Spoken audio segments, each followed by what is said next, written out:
오늘 성경 본문에서 하나님께서는 우리의 인생을 가르쳐서 질그릇이라 그렇게 비유합니다. 네팔 같은 나라에서는 그 질그릇, 그것을 그냥 일회용 그릇을 쓴다 그래요. 질그릇은 잘 만든 그릇이 아닙니다. 흙으로 처음 만든 그릇이요. 그 질그릇은 그리스도인이 하나님 앞에서 어떤 존재인가를 말해주는 소중한 비유입니다. 그래서 우리가 예수를 믿는다는 것은 무엇이냐, 그 문제를 두고 질문을 한다면 가장 중요한 것, 여러 가지가 있겠지만 가장 중요한 것은 그리스도 안에서 자기의 생의 의미를 깨닫는 것. 그리스도 안에서 자기의 생의 의미를 깨닫는 것이 예수 믿는다는 것입니다. 그렇다면 예수를 믿는다고 하면서도 자기의 인격을 너무 격하시키거나 학대하거나 또 한숨으로 내 발자가 왜 일어나는 등 인생 무상을 읊조린다면 그는 예수 믿는 사람이 아닙니다. 그리스도인은 어떠한 경우에도 절망하거나 낙심할 수가 없는 존재죠. 왜냐하면 내 자신으로는 무능하고 필요 없는 존재지만 그리스도 안에서는 소중한 존재인 것을 알기 때문에 우리는 그렇습니다. 그래서 우리 그리스도인들은 언제나 그리스도 예수 안에서 자기의 새로운 가치를 확실하게 발견할 수 있어야 됩니다. 어떤 사람은 자신의 가치에 대해서 말할 때, 또 자신의 인생관에서 말할 때 평생을 모르고 살다가 죽기 전에 몇 시간 전에 인생이 이것밖에 안 되는구나.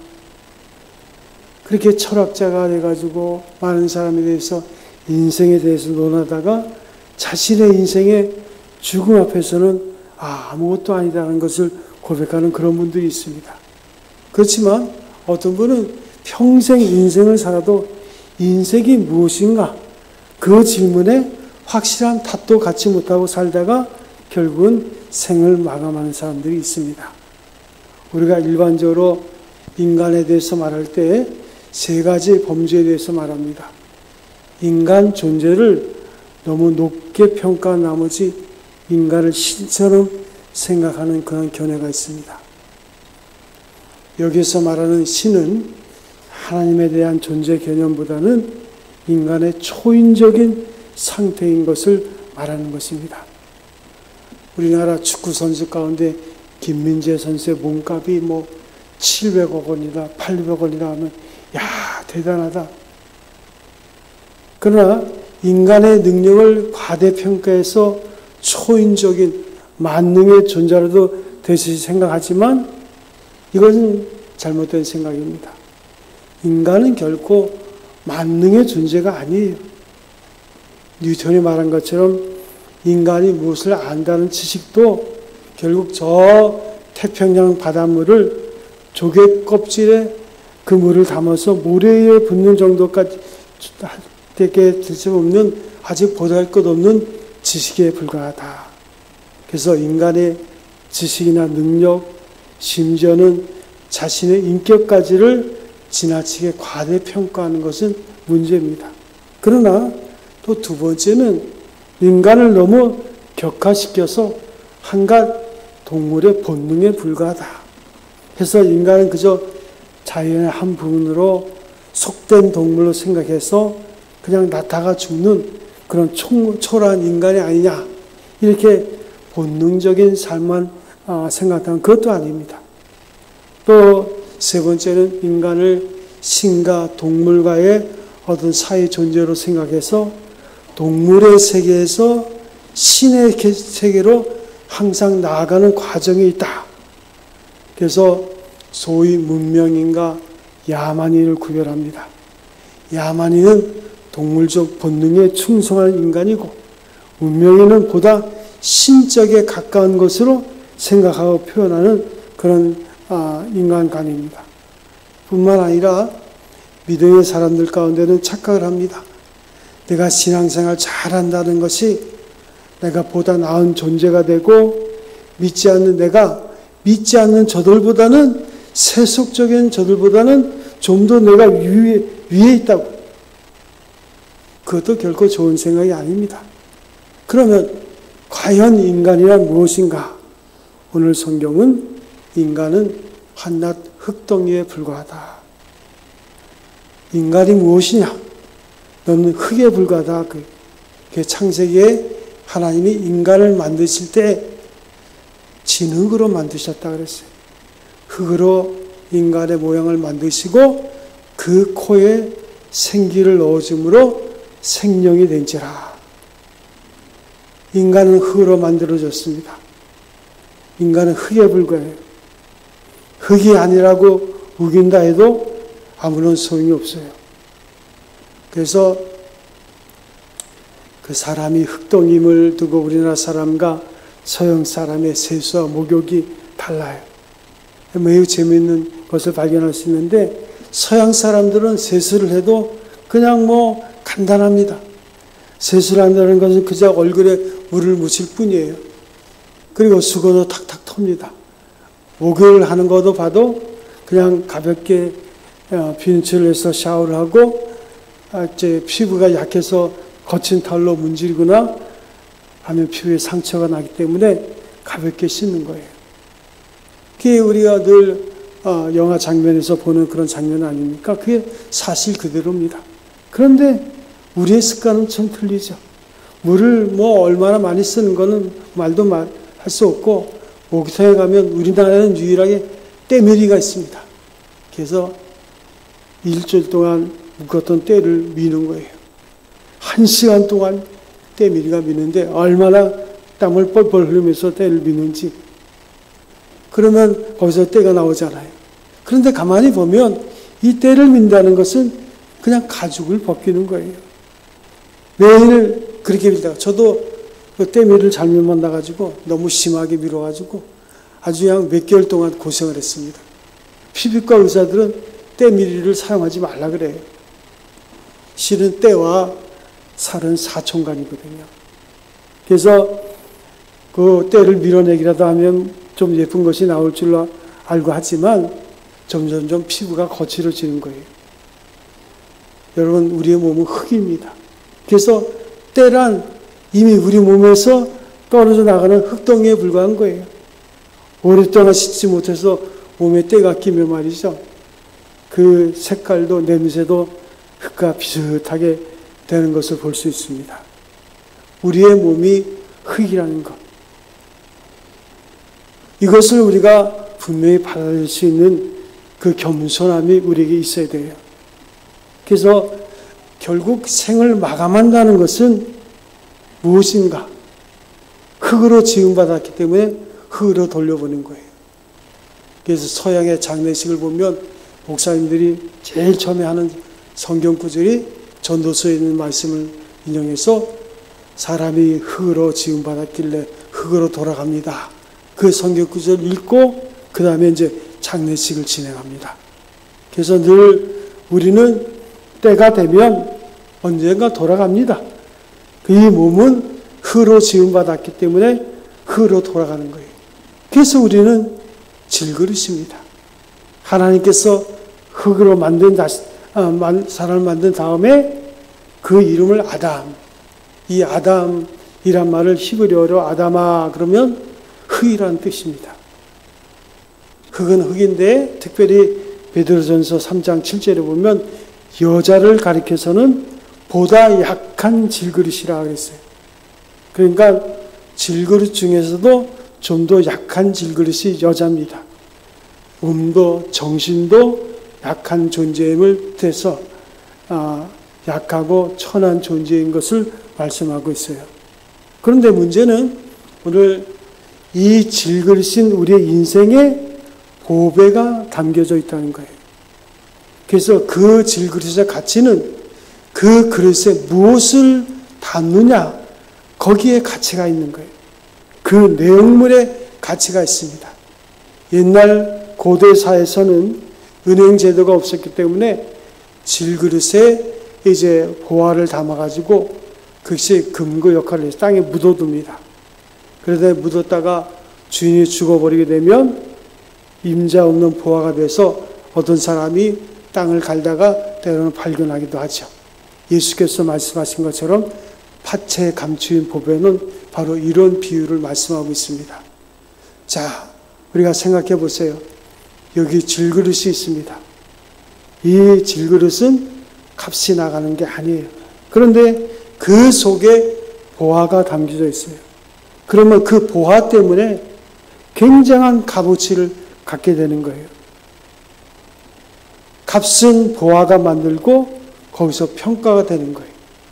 이때 조심할 것은 질그릇 자체는 어디까지나 질그릇이지 보화가 아니라는 사실을 우리가 알아야 됩니다. 보화에 속했다고 질그릇이 보화인 것처럼 착각을 해서는 안 된다는 거예요. 그 가치는 내 속에 담겨진 것 때문에 가치가 매겨진다는 거예요. 그러면 이 보화는 뭐라 그랬습니까? 6절에는 어둠을 비치는 하나님의 빛이라고 했어요. 바로 하나님의 형상을 말합니다. 그래서 우리가 구원받았다는 것은 아담의 원죄로 잃어버린 하나님의 형상을 그리스도 예수 안에서 다시 회복한 것입니다. 인간의 영혼 속에 하나님의 형상이 있으므로 인간에게 값이 있는 거예요. 인간은 영혼이 살아있을 동안은 예쁘기도 하고 아름답기도 하고 그렇지만 양귀비가 아름다웠다 할지라도 죽은 양귀비는 살아있는 추녀만 하겠습니까? 시들어 죽은 꽃이 살아있는 야생화 들것보다 어찌 아름다울 수 있겠어요? 오직 생명만이 아름다울 수가 있는 거예요. 그와 같이 이 질그릇이라는 것은 값이 없는 것이지만 그 속에 하나님의 형상, 영혼, 그 보화가 담겨져 있기 때문에 값이 많이 나가는 거예요. 보화 때문에 질그릇에 가치가 있다는 것을 우리가 인식해야 됩니다. 그런데 이 질그릇 속에 보화가 있는 것을 아는 사람은 많지 않아요. 예를 들어 질그릇 속에 보화가 담겨 있으면 저만큼 방 구석에 두었다 할 때 그 속에 보화가 담겨져 있는 것을 아는 주인은 멀리서 그 질그릇을 볼 때마다 마음이 흥분해질 것입니다. 그런데 그 사실을 모르는 사람은 아니 왜 방에다가 저렇게 못생긴 질그릇을 뒀냐고 의아하게 생각할 수밖에 없어요. 그래서 내가 나를 평가하거나 내가 남을 평가하거나 간에 평가의 기준은 언제나 그 속에 있는 보화에 있다는 거예요. 어느 날 예수님께서 18년 동안이나 귀신 들려가지고 모든 사람으로부터 버림받고 천대받는 여인을 봤습니다. 그를 고쳐주면서 저가 아브라함의 땅이라고 놀라운 축복의 말씀을 하시는 거예요. 자그마치 18년을 미치광이로 그렇게 다닌 여인이에요. 세수를 제대로 했겠습니까? 옷을 제대로 입었겠어요? 상상을 해보면 그 사람은 사람의 몰골이 아닙니다. 그런데 예수님께서는 그 여인을 보자마자 아브라함의 딸이라고 매우 소중한 축복의 신분을 말씀해 주는 것을 볼 수 있어요. 이것은 예수님께서 그의 질그릇을 본 것이 아니라 그 여인 속에 담겨져 있는 하나님의 형상을 보셨기 때문입니다. 이와 같이 그 속에 보화가 있으므로 질그릇도 소중해지는 거예요. 비록 금이 가고 깨어진 것이라 하더라도 그 속에 보화만 담겨져 있다면 그 질그릇은 값이 비싼 그릇이 되고 자랑할 만한 것이 될 수가 있는 거예요. 그런데 왜 성경은 인생을 하필이면 질그릇이라 했을까? 오늘 본문은 이렇게 말합니다. 우리가 이 보배를 질그릇에 가졌으니 이는 능력의 심이 큰 것이 하나님께 있고 우리에게 있지 아니함을 알게 하려 함이라. 여러분, 그릇의 종류가 많아요. 금그릇도 있고 은그릇도 있는데 하필이면 질그릇인 이유는 능력의 삶의 큰 것이 하나님께 있다는 것을 아는 거예요. 그래서 예수를 오래 믿으면 더 겸손해집니다. 내가 얼마나 값어치 없다는 것을 알게 돼요. 그렇지만 그리스도 예수 때문에 내 인생이 값어치 있다는 사실을 알기 때문에 겸손해질 수밖에 없는 거예요. 우리가 병들고 시들고 이렇게 약하고 비천합니까? 그것은 비록 능력의 힘이 큰 것이 하나님께 있게 하기 위해서이라는 거예요. 그러고 보면 어떤 의미에서는 질그릇이기 때문에 여기서 하나님의 능력이 나타나는 거예요. 그리고 질그릇이기 때문에 질그릇의 가치는 인정하지 않고 보아만은 인정하게 된다는 것이 사도 바울이 여기서 말하고자 하는 취지입니다.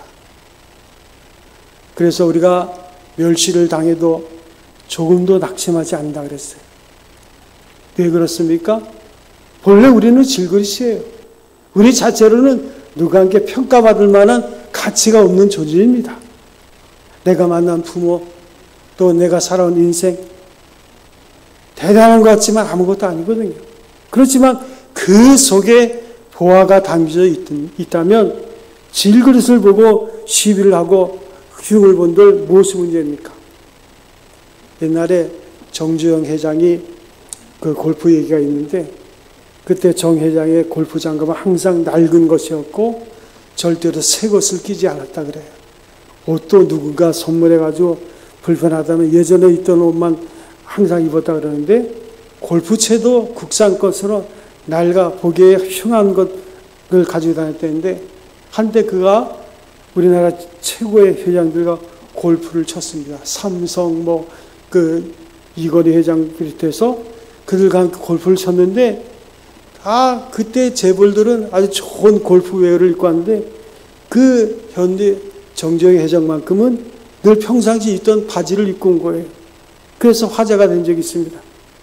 여러분, 그분이 재벌 회장이 아니었더라면 싸구려 양복 바지를 입은 것에 대해서 말이 많았을 겁니다. 그런데 그는 재벌 회장이에요. 그 정도가 되기 때문에 다른 재벌 회장이 입은 것과 비교해서 절대로 마음 상하거나 열등의식을 갖지 하지 않습니다. 어떤 말을 듣고도 까닭없이 그대로 빙그레 웃는 거예요. 눈 뜬 사람을 보고는 장님이라고 해도 화를 내지는 법은 없습니다. 그러나 장님을 장님이라고 보면 화를 내는 거예요. 유식한 사람을 보고 무식한 사람이라고 해도 까닭하지 않아요. 그러나 정말 낯 놓고 기억자도 모를 정도의 무식한 사람에게 무식하다는 말을 하면 그 말이 떨어지기 전에 싸우자고 덤벼들 것입니다. 이와 같이 화를 내고 분노하고 열등의식을 가지거나 비굴하거나 약해지는 것은 나타난 것이 그것이 전부이고 사실이기 때문에 그런 거예요. 그러니까 정말로 약하고 부족하기 때문에 그 말을 하면 금방 상처를 받고 금방 삐지고 그래서 예를 들면 내 저금 통장에 몇억 원이 들어있는 사람이 말이죠. 몇천 원짜리 싸구려 옷을 입고 다녀도 상관이 없어요. 다른 사람들이 아이고 저 싸구려 옷 해도 핀잔을 줘도 거기에 신경 쓰지 않습니다. 그런데 없는 돈 빚내가지고 모처럼 명품 옷을 한번 해 입었는데 누가 비판을 하면 그것은 마음이 상하기 마련입니다.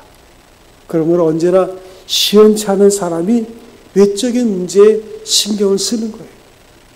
흔히들 자동차가 좋으니 나쁘니 집이 크니 작으니 그것이 무엇이 그리 중요할까요? 미천이 든든한 사람은 그런 것에 신경을 쓰지 않아요. 뿐만 아니라 남들이 뭐라고 하는 것도 중요한 것이 아닙니다. 중요한 것은 하나님과 나와의 관계예요. 하나님이 나를 그의 자녀로 부르셨는데 누가 이렇쿵 저렇쿵 하게 그게 무슨 상관입니까? 문제는 우리의 보아예요. 나만이 아는 보아, 이 보아를 간직한 이상 교만하지 않는 자랑과 높은 긍지를 가지고 사는 것이 바로 크리스찬의 삶입니다. 망하는 것도 깨지는 것도 멸시를 당하는 것도 질그릇 뿐 보화는 어떤 경우에도 여전히 보화로 남는 거예요. 그러므로 언제나 든든합니다. 오늘 본문 마지막 절에 보면 우리 산자가 항상 예수를 위해서 죽음에 넘겨짐은 예수의 생명이 우리를 주일 육체에 나타나게 함이라 그랬어요. 예수의 생명, 그 소중한 생명이 우리 안에 거하는 줄로 믿습니다. 그래서 오늘 성경은 우리 인간을 단 한마디로 정확하게 정해 줍니다. 무엇입니까? 질그릇입니다. 우리는 질그릇이에요. 그릇은 그릇인데 가장 깨지기 쉬운 그릇, 부서지기 쉬운 그릇입니다. 흘러지는 말에 상처를 받기 쉬운 그릇, 질병에 무너지기 쉬운 그릇, 사고와 재난을 만났을 때 수단과 방법을 다 동원하지만 그냥 무너져 버리는 그릇에 불과한 것입니다. 그런데 바로 이와 같은 연약함을 발견하고 인정할 때 인간은 비로소 인간이 되는 거예요. 인간의 문제는 항상 어디에 있습니까? 스스로 강하다고 생각하는데 문제가 있어요. 스스로 대단하다고 생각하는데 문제가 있는 거예요. 연약함을 인정하지 않고 스스로 나는 강한 사람이다 착각하며 살아가는데 거기에 문제가 있는 거예요. 그래서 유명한 영성가 르네 이삭인 다음과 같이 말했습니다. 자기 죄를 아는 사람은 죽은 자를 일으키는 사람보다 더 위대하다. 자기 죄를 위해서 한 시간을 진실로 울부짖는 사람은 온 세상을 가르치는 사람보다 더 위대하다. 자기 약함을 아는 사람은 진리를 볼 수 있는, 천사를 볼 수 있는 자보다 더 위대하다 그랬어요. 공감이 가는 말입니다. 자기의 죄를 아는 사람은 하나님의 용서를 사모하는 거예요.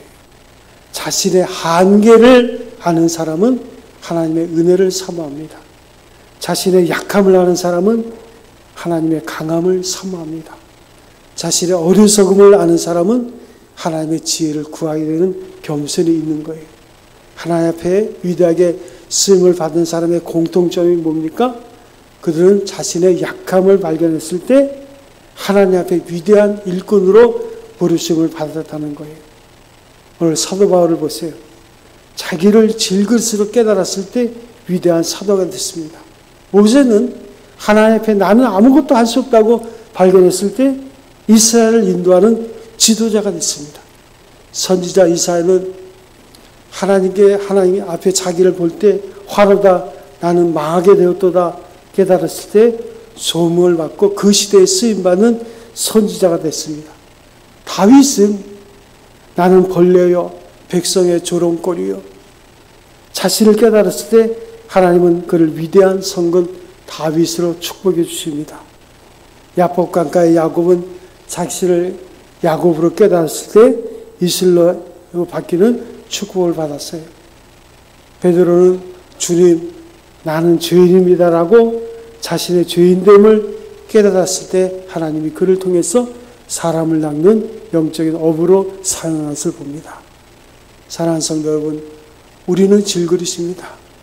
지나가는 말 한마디에 상처받기 쉽고 사단의 유혹에 그냥 넘어지기 쉽고 질병 앞에 건강을 막을 수 없고 아무리 운동을 하고 몸매를 갖고도 활처럼 지나가는 세월 앞에 늙음과 죽음을 막을 수가 없어요. 그러나 잊지 마세요. 우리의 약함 속에 강하신 주님이 계심을 여러분 아시기 바랍니다. 세상의 죄악과 사단과 귀신을 이기는 예수 그리스도의 이름이 우리 안에 있는 거예요. 그래서 내게 능력 주시는 자 그리스도 예수 안에서 나는 모든 것을 할 수 있다고 바울이 고백합니다. 그리스도 예수는 하늘의 지혜와 하늘의 능력인 줄로 믿습니다. 그 보배로우신 주님의 능력을 힘입어서 죄악을 이기고 질병을 이기고 우리의 삶의 절망을 이겨내서 질그릇 속에 피어내는 아름다운 꽃이 되기를 주님의 이름으로 축원드립니다. 우리 찬송 한 장 하겠습니다. 세기포로 찬송가 100장 흙으로 사람을 지으소.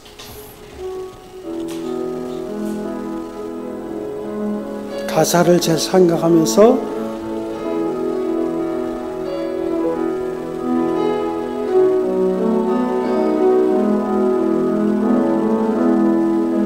흙으로 사람을 지으사 그 고의 생기를 불어넣으신